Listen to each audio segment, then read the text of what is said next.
Good morning class. जय श्री राम। आज हम पढ़ने वाले हैं भारत के संविधान में राष्ट्रपति की विधायी शक्तियां। राष्ट्रपति को विधायिका में क्या क्या शक्ति प्राप्त हैं, क्या पढ़ने वाले हैं। राष्ट्रपति को विधायी शक्ति में या विधायिका शक्ति में क्या क्या शक्तियां प्राप्त हैं या कौन कौन से अधिकार प्राप्त हैं, ये पढ़ने वाले हैं।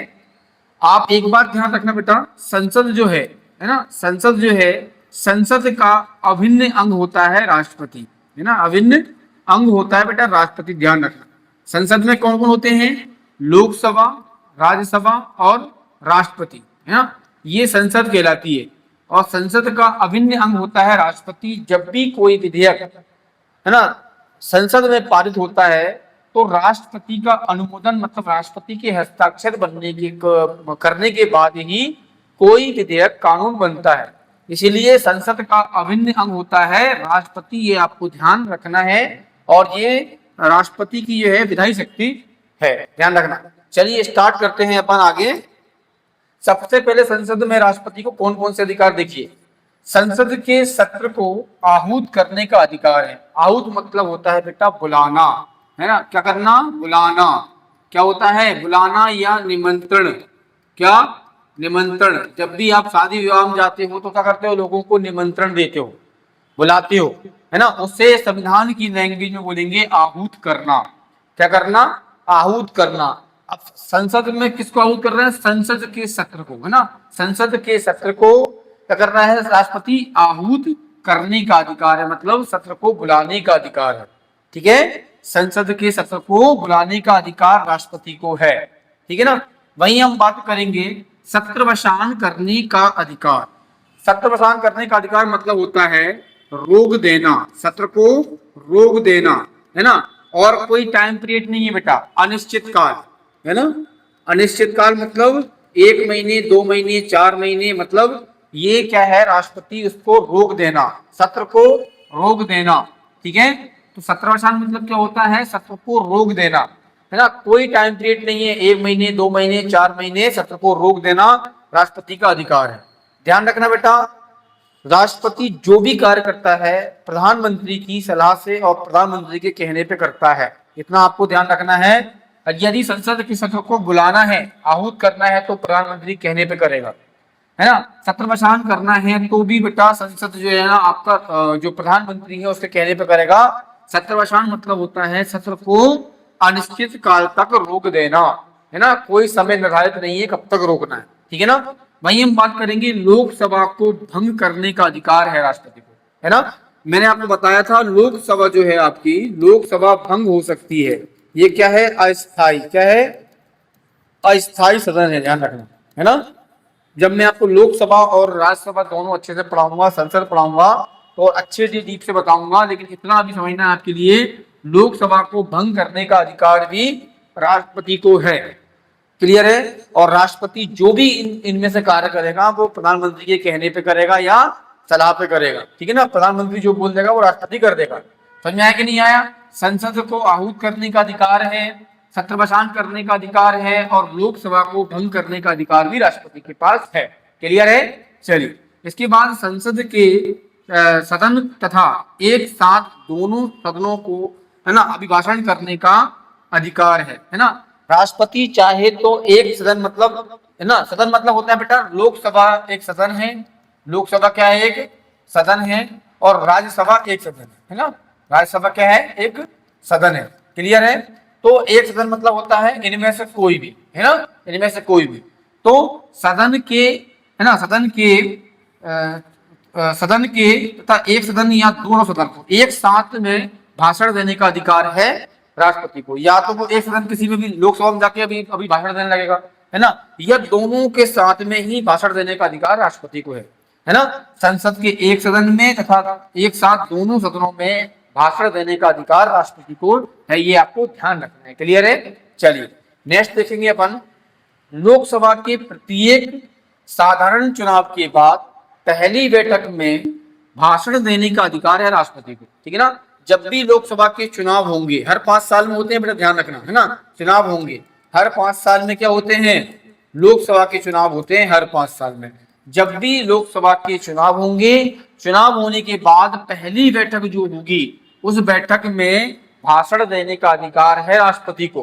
क्लियर है? चलिए नेक्स्ट है पहले सत्र के आरंभ में, है ना। पहला सत्र मतलब क्या होता है बेटा, हर साल का जो एक साल मतलब हर साल का सत्र हर साल का क्या बनता है, एक सत्र बनता है, मतलब एक साल, है ना। तो दूसरे साल दूसरा सत्र, फिर भी एक साल होगा, है ना। क्लियर है? तो पहले सत्र के आरंभ में मतलब शुरुआती दौर में या सम्मिलित रूप से संसद में भाषण देने का अधिकार है। क्लियर है? या तो साल की पहली बैठक में ना, साल की पहली बैठक में या, है ना, दोनों को एक साथ में, है ना, दोनों को एक साथ मतलब लोकसभा और राज्यसभा दोनों को साथ में भाषण देने का अधिकार है ना। पहली बैठक में, साल की पहली बैठक में या दोनों के साथ में रूप में जो है संसद में भाषण देने का अधिकार है। और लोकसभा का पहला जो चुनाव होता है, साधारण चुनाव होता है, उस चुनाव में, है ना, पहली बैठक में भाषण देने का अधिकार है चुनाव की बात। ठीक है? चलिए नेक्स्ट देखेंगे अपन, संसद द्वारा पारित विधेयक राष्ट्रपति के अनुमोदन के बाद ही कानून बनता है, ध्यान रखना, है ना। कोई भी विधेयक जब संसद में होता है, किसमें होता है, संसद में होता है। संसद में होता है लोकसभा होता है और राज्यसभा होता है ना, राज्यसभा होता है ना। जब कोई भी विधेयक जब संसद में होता है ना, जहां पर और यहाँ पर दोनों में पारित होने के बाद, है ना, मतलब दोनों में सहमति मिलने के बाद फाइनली कहाँ जाता है, राष्ट्रपति के पास जाता है। कहाँ जाता है बेटा, राष्ट्रपति के पास जाता है, ध्यान रखो, है ना, राष्ट्रपति के पास जाता है। और राष्ट्रपति जब उस पर हस्ताक्षर करेगा, इसके बाद ही वो कानून बनता है। क्लियर है? समझ के लिए है, संसद द्वारा पारित विधेयक राष्ट्रपति के हस्ताक्षर के बाद ही कानून बनता है, ये आपको ध्यान रखना है। यदि किसी साधारण विधेयक पर दोनों सदनों में यदि कोई भी असहमति है या मतभेद है ना, मान लो कोई एक क्या है, कोई विधेयक है ना, जिसमें से लोकसभा बोल रहा है कि नहीं ये सही है और राज्यसभा बोल रहा है ये नहीं गलत है ना, दोनों में तालमेल नहीं बैठ रहा है विधेयक के प्रति, दोनों में असहमति हो रही है, एक कह रहा है हाँ, एक कह रहा है ना, है ना। यदि ऐसी कोई स्थिति आती है कोई साधारण विधेयक पर, है ना, दोनों जो सदन है आपके वो असहमति के रूप में है ना, एक सदन बोल रहा है हाँ और एक बोल रहा है ना, है ना, तो उसे सुलझाने के लिए राष्ट्रपति जो है अनुच्छेद 108 के अनुसार दोनों सदनों को संयुक्त रूप से बिठाकर बैठक ले सकता है। ध्यान रखना ये बहुत इंपॉर्टेंट है बेटा, है ना, संयुक्त बैठक बहुत इंपॉर्टेंट है, अनुच्छेद 108 के अनुसार होती है। ध्यान रखना, क्वेश्चन कई बार पूछा गया है कि संयुक्त बैठक किस अनुच्छेद के अनुसार राष्ट्रपति बुला सकता है, तो राष्ट्रपति अनुच्छेद 108 के अनुसार, है ना, लोकसभा और राज्यसभा दोनों सदनों को एक साथ बिठाकर बैठक ले सकता है, जिसे बोलते हैं संयुक्त अधिवेशन या संयुक्त बैठक, है ना। तो अनुच्छेद भी पूछता है, ध्यान रखना इसमें। तो यदि कोई साधारण विधेयक है जिस पर दोनों आपकी जो सदन है वो सहमत नहीं है, एक सहमत है और एक असहमत है ना, तो ऐसी स्थिति में राष्ट्रपति अनुच्छेद 108 का प्रयोग करेगा और दोनों सदनों को एक साथ बुला लिया जाएगा। और दोनों सदनों को एक साथ बुलाने के बाद जो भी सहमति असहमति हो रही है उनमें तालमेल बिठा देगा और उस विधेयक को पारित करवा देगा, है ना। ये होता है क्या, संयुक्त अधिवेशन। ठीक है? चलिए नेक्स्ट देखेंगे, संसद में कुछ विधेयक को पेश करने के लिए राष्ट्रपति से पहले ही अनुमति लेना आवश्यक है।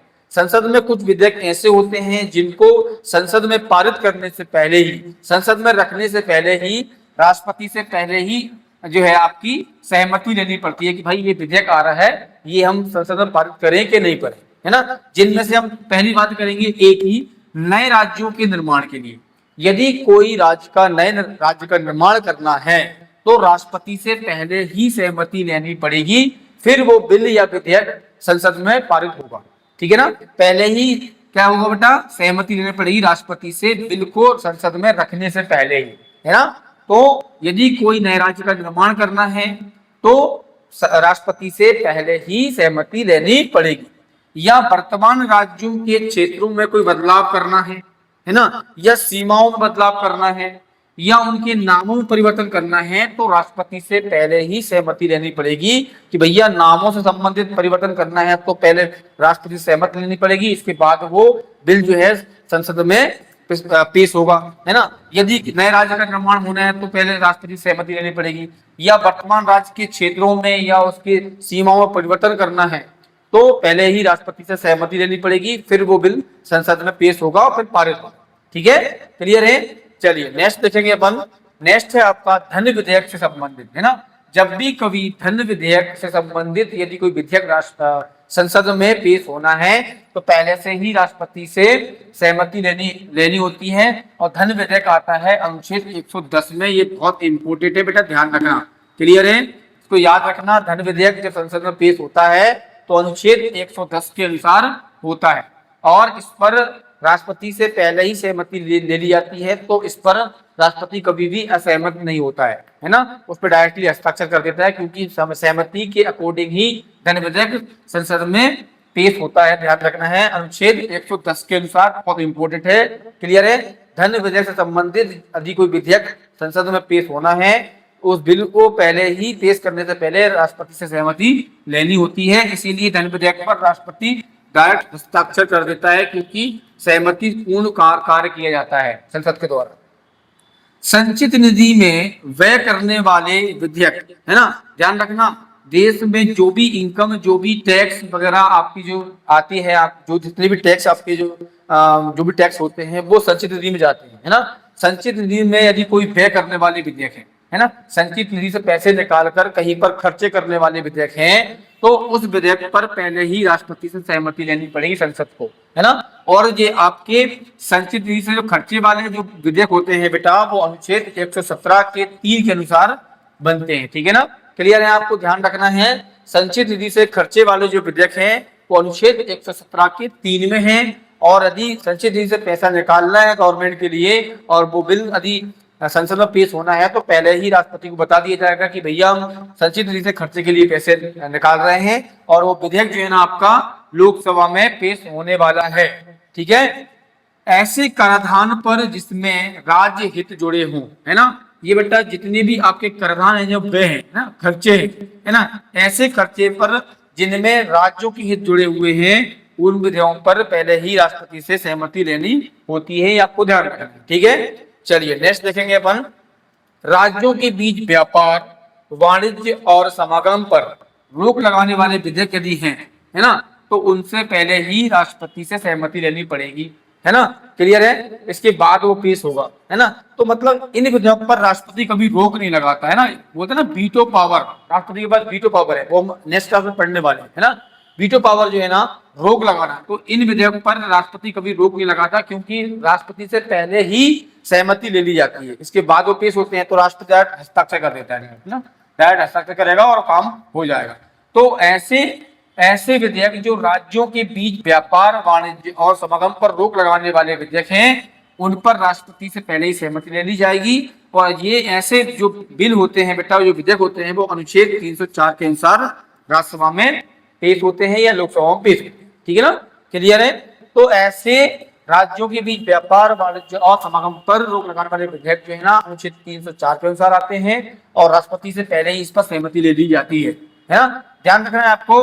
अनुच्छेद 113 के 3 के अनुसार किसी भी प्रकार का अनुदान की मांग राष्ट्रपति से सिफारिश के बाद ही की जाएगी, अन्यथा नहीं की जाएगी। आपको ध्यान रखना है, अनुच्छेद 113 के 3 के अनुसार किसी भी प्रकार की अनुदान की जो राशि है, मांग है, वो राष्ट्रपति की सिफारिश पर ही की जाती है, अन्यथा नहीं की जाती है। आपको ध्यान रखना है। ठीक है। चलिए नेक्स्ट देखेंगे अपन। संसद के सदनों के मनोनयन का अधिकार है, बहुत इंपॉर्टेंट है बेटा, ध्यान रखना। संसद के सदनों के मनोनयन का अधिकार, है ना। मनोनयन मतलब होता है बेटा नामजाद करना। नामजाद करना मतलब नाम बताना कि ये व्यक्ति संसद में बैठाने लायक है कि नहीं, है ना। क्लियर है। सबसे पहले हम पढ़ेंगे लोकसभा का, है ना। अनुच्छेद 331, ध्यान रखना, बहुत इंपॉर्टेंट है। अनुच्छेद 331 ध्यान रखना, है ना। अनुच्छेद 331 के अनुसार राष्ट्रपति लोकसभा में आंग्ल भारतीय समुदाय का, है ना, व्यक्ति नहीं होने पर दो व्यक्तियों को, कितने व्यक्तियों को, दो व्यक्तियों को मनोनयन करने का अधिकार रखता था, है ना। क्या लिखा है मैंने, रखता था। क्लियर है। इसे 104वें संविधान संशोधन अधिनियम 2019 के अनुसार समाप्त कर दिया है। मतलब अब लोकसभा में जो दो व्यक्ति जो होते हैं ना बेटा, दो व्यक्तियों को राष्ट्रपति मनोनयन करता था लोकसभा में बैठने के लिए, है ना, उनको समाप्त कर दिया है। अब वो जो पद हैं वो नहीं रहेंगे। वो कौन से थे बेटा, आंग्ल भारतीय समुदाय, मतलब एंग्लो इंडियन के। किसके, एंग्लो इंडियंस के, है ना, इंडियंस के जो दो पद थे दो, उनको समाप्त कर दिया है। ये आपको ध्यान रखना है। राष्ट्रपति को लोकसभा में अनुच्छेद 331 के अनुसार राष्ट्रपति जो है ना, लोकसभा में यदि एंग्लो इंडियन समुदाय के व्यक्ति नहीं है तो उन एंग्लो इंडियन व्यक्तियों को, दो व्यक्तियों को राष्ट्रपति मनोनयन कर सकता था कि भैया ये लोकसभा में आके आप बैठिए, है ना, क्लियर है। तो उन व्यक्ति ना, उनको जो है समाप्त कर दिया है संविधान के 104वें संविधान संशोधन 2019 के द्वारा ये समाप्त हो गया। अब ये राष्ट्रीय अधिकार नहीं बचा है ना। अब ये क्वेश्चन क्या पूछेगा बेटा कि 104वें संविधान संशोधन 2019 द्वारा राष्ट्रपति के किस अनुच्छेद में जो है ना आपको एंग्लो इंडियंस को समाप्त कर दिया है ना, लोकसभा में। तो अनुच्छेद 331 ये पूछेगा, ये पूछेगा कि एंग्लो इंडियन की जो दो पद थे लोकसभा में उनको समाप्त किस संविधान संशोधन के द्वारा किया गया है, हटाया गया है।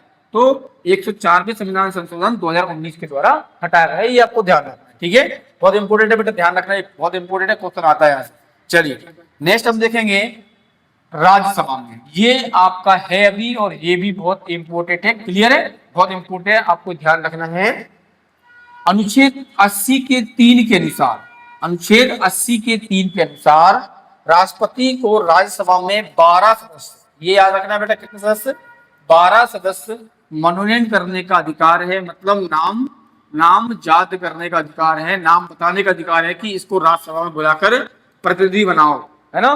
प्रधानमंत्री से क्या बोलता है कि उस व्यक्ति को राष्ट्रपति बोलता है कि इस व्यक्ति को राज्यसभा में क्या बनाओ, प्रतिनिधि बनाओ या उसका सदस्य बनाओ, है ना।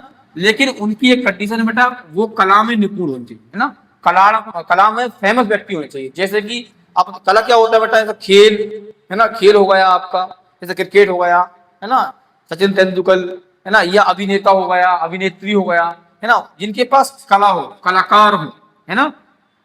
फिल्म हो गई आपकी, फिल्म इंडस्ट्री में काम करने वाला अभिनेता अभिनेत्री हो गए आपके, है ना। क्रिकेट में फुटबॉल में कोई बहुत ही पावरफुल और बहुत ज्यादा फेमस व्यक्ति हो, है ना। कला में, साहित्य में, है ना, पत्रकारिता में, विज्ञान में तथा सामाजिक कार्यों में अनुभव या दक्षता रखने वाले व्यक्ति को राष्ट्रपति मनोनयन करता है राज्यसभा में। ध्यान रखना, कहां पर बेटा, राज्यसभा में 12 सदस्य करता है। कितने करता है बेटा, 12 सदस्य करता है, ये आपको ध्यान रखना है। राज्यसभा में अनुच्छेद 80 के 3 के अनुसार राष्ट्रपति 12 सदस्यों का मनोनयन करता है। वो किस क्षेत्र में होना चाहिए, वो कला में होना चाहिए, ख्याति प्राप्त व्यक्ति होना चाहिए, साहित्य में, है ना, पत्रकारिता में, विज्ञान में और सामाजिक कार्यों में दक्ष व्यक्ति होना चाहिए, प्रसिद्ध व्यक्ति होना चाहिए, है ना, नाम होना चाहिए उसका। उन व्यक्तियों को राज्यसभा में बुलाया जाता है और उनको, है ना, स्थान दिया जाता है, सदस्य बनाया जाता है। ध्यान रखना, ठीक है ना, सदस्य बनाया जाता है, ठीक है। चलिए इसके बाद हम देखेंगे आगे सैनिक शक्ति। क्या देखने वाले हैं, सैनिक शक्ति। सैन्य बलों की सर्वोच्च शक्ति राष्ट्रपति में निहित है, राष्ट्रपति के पास है, लेकिन इसका प्रयोग विधि द्वारा नियमित होता है। राष्ट्रपति ज्यादा नहीं कर सकता, जो विधि है, जो कानून है, संविधान बनाया है, संविधान के अनुसार ही वो उसका प्रयोग करेगा। लेकिन सर्वोच्च शक्ति किसके पास है, राष्ट्रपति के पास है, ये भी नाम महत्व का है, ठीक है। चलिए नेक्स्ट देखेंगे अपन राजनीतिक शक्ति। दूसरे देशों के साथ यदि कोई समझौता हो रहा है या संधि हो रही है तो राष्ट्रपति के नाम पर होगी, आपको ध्यान रखना है, ठीक है। नेक्स्ट है आपका राष्ट्रपति विदेशों के लिए अब भारतीय राजदूतों की नियुक्ति करता है ना, विदेश में भेजने के लिए भारतीय लोगों को राजदूत बनाकर भेजता है और साथ में ही भारत में विदेशों से बोलता है कि भैया अपना राजदूत बनाकर हम भारत में भेजें आप, ऐसा अनुमोदन करता है विदेश लोगों से कि आपका जो राजदूत बनाकर भारत में भेजें। तो भारत के व्यक्तियों को राजदूत बनाकर विदेश में भेजता है और विदेश से अनुमोदन करता है कि आप अपना राजदूत बनाकर कहाँ भेजें, भारत भेजें। तो ये क्या है बेटा, राष्ट्रपति के जो है आपके इम्पोर्टेंट क्या है, आपके विधायी शक्ति हैं। एक बार और थोड़ा सा आप देख लें, है ना, रिवीजन के रूप में, जैसे कि मैं बता दूं आपके लिए, है ना। राष्ट्रपति में हम बात करेंगे, पहला क्या है, संसद की सदन को आहूत करना मतलब बुलाना, सत्रवासन करना मतलब अनिश्चित काल के लिए उसको रोक देना, लोकसभा को भंग कर देने का अधिकार है। संसद के सदन को एक सदन में या दो सदनों में साथ में मिलकर जो है ना भाषण देने का अधिकार है, ठीक है। नेक्स्ट हम देखेंगे बेटा लोकसभा के जो प्रत्येक साधारण चुनाव होते हैं उसके बाद जो पहली बैठक होती है उसमें भाषण देने का अधिकार है, ठीक है ना। इसके बाद पहले सत्र में के आरंभ में पहली बैठक में ही या सम्मिलित रूप से दोनों सदनों में जाकर भाषण देने का अधिकार है राष्ट्रपति को। साथ में हम देखेंगे आगे का, सदन द्वारा पारित विधेयक राष्ट्रपति के अनुमोदन के बाद ही कानून बनता है, ध्यान रखना। और यदि किसी साधारण विधेयक पर यदि दोनों सदनों की कोई असहमति है तो उसको सहमत करने के लिए अनुच्छेद 108 के अनुसार राष्ट्रपति दोनों सदनों को बुलाता है, संयुक्त बैठक करता है, उसको सुलझाता है और विधेयक को पारित करवा देता है। ठीक है, तो संयुक्त अधिवेशन ध्यान रखना आपको, संयुक्त अधिवेशन अनुच्छेद 108 के अनुसार राष्ट्रपति द्वारा बुलाया जाता है संसद के दोनों सदनों का। ठीक है, नेक्स्ट हम देखेंगे सदन के कुछ विधेयक जो पेश करने से पहले ही राष्ट्रपति से सहमति ली जाती है, जैसे कि है ना, नए राज्यों का निर्माण हो रहा है तो राष्ट्रपति से पहले ही सहमति ली जाएगी। वर्तमान राज्यों के क्षेत्रों में बदलाव करना, सीमाओं में बदलाव करना, उसके नामों परिवर्तन करना है तो राष्ट्रपति को पहले ही सहमति ली जाएगी ना। इसके बाद दूसरी बात है धन विधेयक संबंधित, धन विधेयक 110 में आता है, ध्यान रखना। अनुच्छेद 110 के अनुसार धन विधेयक संसद पेश करती है, संसद में लोकसभा में, है ना। और ये धन विधेयक जो है ना हमेशा लोकसभा में ही आपका सबसे पहले रखाता है ना। और अनुच्छेद 110 के अनुसार है ना पहले ही राष्ट्रपति से सहमति ले ली जाती है ना। संचित निधि में व्यय करने वाले जो विधेयक होते हैं अनुच्छेद 117 के 3 के अनुसार ये पहले ही राष्ट्रपति से पूछ ले जाते हैं। ऐसे व्यय या खर्चे जिन पर राज्य के हित जुड़े हों उससे जैसे विधेयक होते हैं उनसे राष्ट्रपति से पहले ही सहमति ले ली जाती है। राज्यों के बीच व्यापार वाणिज्य और समागम पर रोक लगाने वाले विधेयक होते हैं, इनसे पहले ही राष्ट्रपति से सहमति ली जाती है। अनुच्छेद 304 के अनुसार ये बिल बनते हैं। ठीक है, और अनुच्छेद 113 के 3 के अनुसार किसी भी अनुदान की राशि मांग करने से राष्ट्रपति से पहले ही सहमति या सिफारिश की जाती है, इसके बाद ही वो मांगी जाती है। ठीक है, इसके बाद संसद के सदनों के मनोनयन करने का अधिकार पहले लोकसभा में अनुच्छेद 331 के अनुसार राष्ट्रपति को अधिकार था कि 2 एंग्लो इंडियंस को लोकसभा में मनोनीत करे, है ना। लेकिन अनुच्छेद 104 के अनुच्छेद 104 के अधिनियम 2019 के अनुसार इसको खत्म कर दिया है। मतलब अब राष्ट्रपति लोकसभा में जो 2 व्यक्ति हैं उनको नहीं चुनेगा, साथ साथ में राज्य की जो विधायिका होती है विधानसभा, उनमें भी जो 1 व्यक्ति चुना जाता है उसको भी खत्म कर दिया है ना। क्लियर है, चलिए इसके बाद नेक्स्ट देखेंगे अपन, राज्यसभा में अनुच्छेद 80 के 3 के अनुसार राष्ट्रपति को 12 सदस्य चुनने का अधिकार है, राज्यसभा में मनोनयन करने का अधिकार है ना। जिनका जो है आपका कला, साहित्य, पत्रकारिता, विज्ञान, सामाजिक कार्यों में दक्ष व्यक्ति होता है उनको ही राष्ट्रपति मनोनयन करता है, ध्यान रखना, 12 व्यक्तियों को, है ना। साथ में हम बात करेंगे सैनिक शक्ति में, बेटा सैन्य बलों की सर्व शक्ति राष्ट्रपति के पास होती है, लेकिन इसका प्रयोग विधि द्वारा नियमित होता है। साथ में हम बात करेंगे राष्ट्रपति द्वारा जो राजनीतिक शक्तियां होती हैं, दूसरे देशों के साथ कोई भी समझौता या संधि होती है तो राष्ट्रपति के कहने पर ही होती है या उसके नाम से होती है। राष्ट्रपति विदेशों के लिए भारतीय राजदूत चुनकर भेजता है और विदेशों से आग्रह करता है कि भैया आप अपना एक राजदूत बनाओ, भारत में भेजो, है ना। ये राष्ट्रपति की विधायिक शक्तियां थी। क्लियर है, तो आज की क्लास में इतना ही, अब मिलेंगे नेक्स्ट क्लास में। जय श्री राम।